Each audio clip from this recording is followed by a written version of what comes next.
Assalamualaikum students, today I am going to discuss the oxidation reactions of benzene। तो students ये oxidation reactions of benzene का part number 2 है, जिसमें आपको पता है कि जैसे पार्ट नंबर 1 में मैंने आप लोगों से फर्स्ट 2 रिएक्शंस को डिस्कस किया था। पार्ट नंबर 1 के अंदर ये पार्ट नंबर 2 है। पार्ट नंबर 1 में मैंने आप लोगों से जो है कंबस्टन रिएक्शन को ऑक्सीडेशन रिएक्शन ऑफ बेंजीन में जो कंबस्टन रिएक्शन है फर्स्ट उसको डिस्कस किया था, और second reaction catalytic oxidation of benzene को डिस्कस किया था।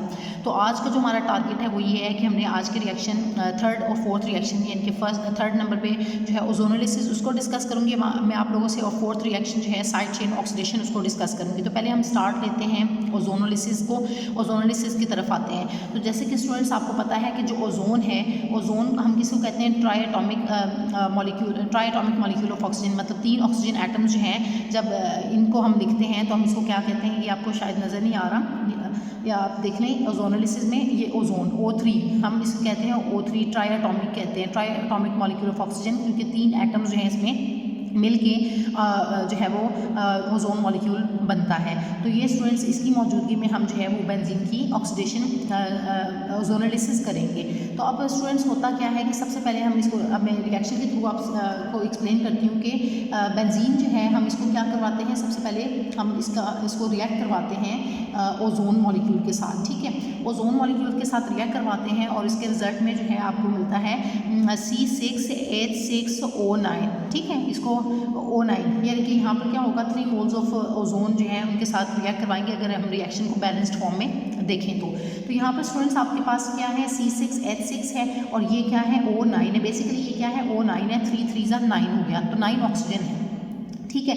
तो अगर हम इस रिएक्शन को देखें तो ये बैलेंस्ड है, क्योंकि कार्बन कितने हैं, 6 हैं, तो ये कार्बन यहाँ पर भी 6 है, हाइड्रोजन कितने हैं, यहाँ पर भी 6 है, तो यहाँ पर भी हाइड्रोजन 6 है, और ऑक्सीजन यहाँ पर 9 है, तो यहाँ पर ऑक्सीजन 9 है। तो इस मॉलिक्यूल को हम कहते हैं बेंजीन ट्राइओजोनाइड कहते हैं। क्या बोलते हैं इसको, बेंजीन ट्राइओजोनाइड, ठीक है, बेंजीन ट्राइओजोनाइड, ये आपको जो है बेसिकली मिलेगा। फिर हम क्या करते हैं स्टूडेंट्स, इसकी फर्दर हाइड्रोलिसिस होती है और आपको जो है फाइनल जो प्रोडक्ट है उसको हम कहते हैं ग्लाइऑक्सल। तो ग्लाइऑक्सल जो है ये आपको फाइनल मिलेगा। तो अब क्या होगा कि हम इसकी फर्दर हाइड्रोलिसिस करते हैं तो उसके रिजल्ट में क्या होता है, जब हाइड्रोलिसिस हो जाती है तो आपको जो है ग्लाइऑक्सल मिलता है। ग्लाइऑक्सल कैसे मिलेगा, C+O, और यहाँ पर भी आपका हो गया C+O, और इस साइड पर भी आपने हाइड्रोजन लगा दिया और इसको भी आपने हाइड्रोजन लगा दिया, और इसको मैंने क्या कहा, ग्लाइऑक्सल।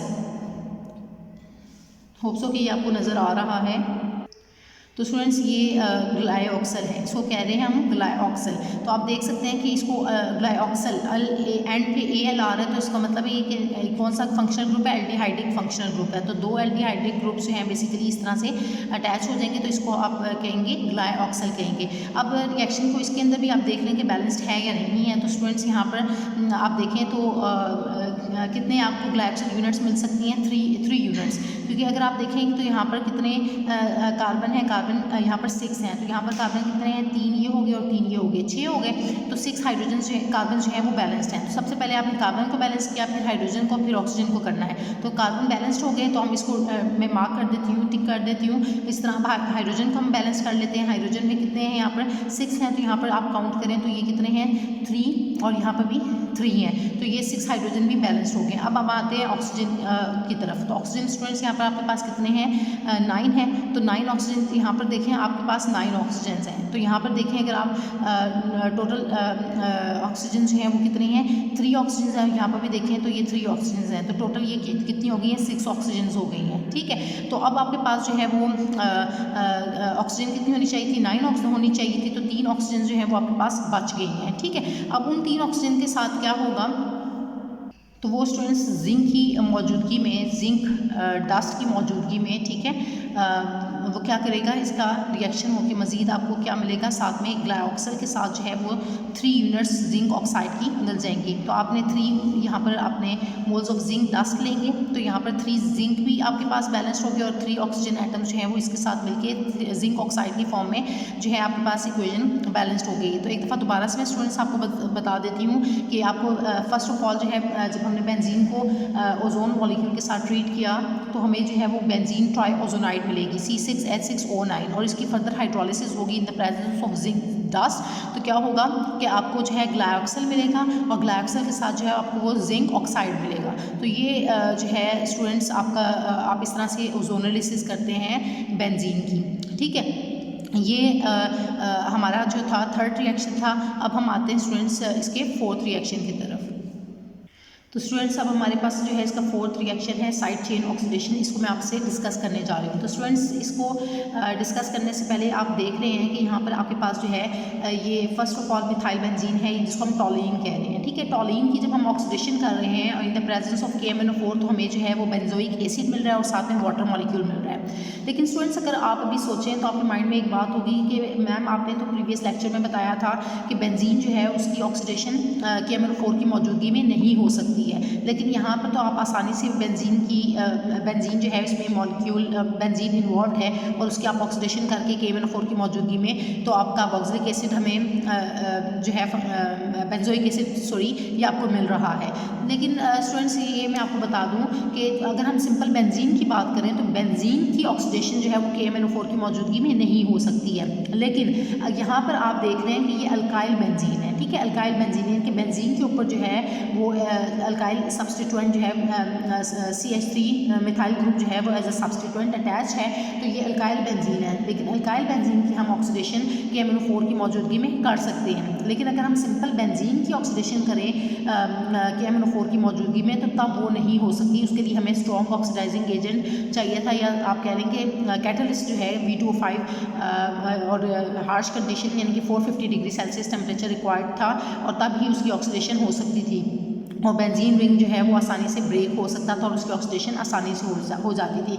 लेकिन इस केस में क्या है कि आपके पास जो है ये बेंजीन के ऊपर जो है वो सब्सटीट्यूएंट मिथाइल ग्रुप यानी कि अल्काइल ग्रुप लगा हुआ है, यानी कि ये अल्काइल बेंजीन है, सिंपल बेंजीन नहीं है। तो इसकी ऑक्सीडेशन हो सकती है KMnO4 की मौजूदगी में और आपको जो है कंपाउंड जो है वो बेंजोइक एसिड मिल रहा है, ठीक है। तो ये आपके पास क्या है, बेंजोइक एसिड है। क्या है, बेंजोइक एसिड। ये स्टूडेंट्स हमने बेंजोइक एसिड जो है वो इस तरह से प्रिपेयर किया इसको इसकी ऑक्सीडेशन से। तो स्टूडेंट्स अब यहाँ पर एक क्वेश्चन है, अगर हम सिंपल ऑक्सीडेशन की यहाँ पर बात करें तो यहाँ पर मैं इसको साइड चेन ऑक्सीडेशन क्यों कह रही हूँ, साइड चेन ऑक्सीडेशन का यहाँ पर क्या मतलब है, ठीक है। तो मैंने यहाँ पर ये पॉइंट मेंशन किया है कि ऑन ऑक्सीडेशन अगर हम ऑक्सीडेशन कर रहे हों तो alkyl groups of different lengths, ठीक है, alkyl groups of different lengths, यहाँ पर ये रिमूव हो गया, alkyl groups of different lengths give only one carboxyl group. तो सिर्फ और सिर्फ आपको जो है एक कार्बोक्सिल ग्रुप मिलेगा अगर डिफरेंट लेंथ का हो। लेट्स सपोज यहाँ पर अगर मैं मिथाइल की जगह जो है वो इथाइल यूज़ कर लूँ, ठीक है, डिफरेंट लेंथ की चेन जो है वो मैं ले लूँ। लेट्स सपोज CH3 के बजाय मैं इसको यूज़ कर लेती हूँ यहाँ पर CH2 CH3 ले लेती हूँ, यानी कि इथाइल जो है सब्सटीट्यूएंट में अगर अटैच कर देती हूँ बेंजीन के साथ और इसकी ऑक्सीडेशन करती हूँ तो फिर उसके लिए स्टूडेंट्स आपको जो है कार्बोक्सिल तब भी आपको जो प्रोडक्ट है वो वन कार्बोक्सिल ग्रुप ही मिलेगा, मतलब आपको तब भी प्रोडक्ट बेंजोइक एसिड ही मिलेगा।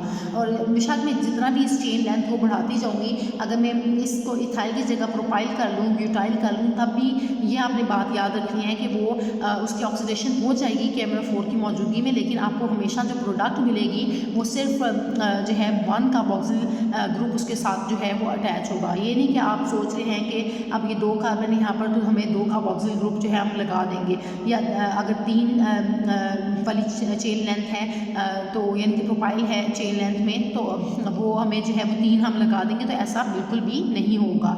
तो इसमें सिर्फ और सिर्फ आपने बात जो याद रखनी है कि अगर आप जब भी अल्काइल बेंजीन की ऑक्सीडेशन करेंगे तो उसमें आपको हमेशा जो है बेंजोइक एसिड मिलेगा जो जिसके ऊपर जो है जस्ट वन कार्बोक्सिल ग्रुप जो है वो अटैच होगा। बेशक जितनी मर्जी डिफरेंट लेंथ की आप अल्काइल ग्रुप जो है वो इसके साथ बेंजीन के साथ लगा लें, लेकिन ऑक्सीडेशन के रिजल्ट में आपको हमेशा जो है वो जस्ट बेंजीन के ऊपर एक कार्बोक्सिल ग्रुप जो है वो जाके अटैच होगा और इस तरह से इसकी ऑक्सीडेशन होगी।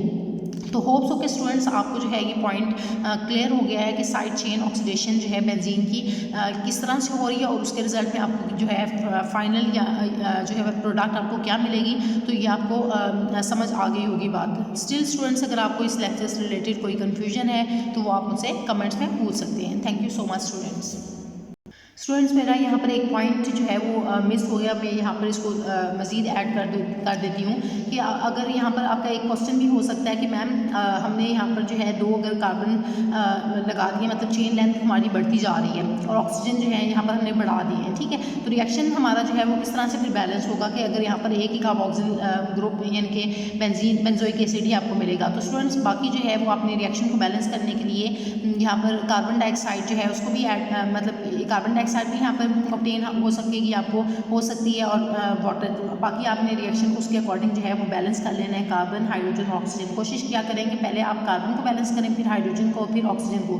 तो जैसा कि मैंने यहाँ पर पहले मैंने फर्स्ट रिएक्शन में मिथाइल बेंजीन जब यूज़ की थी यानी कि टॉलिन यूज़ की थी तो 3 ऑक्सीजन जो है वो आपने लिए थे, ठीक है, और अब जो है वो मैं 6 ले रही हूँ इथाइल के साथ। तो इस तरह से रिएक्शन को आपने उसके अकॉर्डिंग जो है वो सेट करना है, रिएक्शन की इक्वेशन को आप लोगों ने जो है वो बैलेंस करना है, और कोशिश करें कि इस तरह से आपने पहले कार्बन को बैलेंस करें, फिर हाइड्रोजन को बैलेंस करें, उसके बाद लास्ट में ऑक्सीजन को जो है वो बैलेंस करें। और उसको बैलेंस करने का तरीका भी मैंने आप लोगों से प्रीवियस लेक्चर में शेयर किया है कि पहले इससे प्रीवियस में कि आपने कार्बन को कैसे बैलेंस करना है। पहले आपने रिएक्टेंट साइड पे कार्बन्स को देखना है और फिर प्रोडक्ट साइड पे जो है वो देखना है कार्बन कितने हैं। तो इस तरह से आप उसके अकॉर्डिंग जो है वो बैलेंस करेंगे। अगर दोनों साइड पे भी आप देख सकते हैं, जैसे भी आपको आसान लगे, तो उसके अकॉर्डिंग आप जो है इसको हम इक्वेशन को आप बैलेंस करेंगे।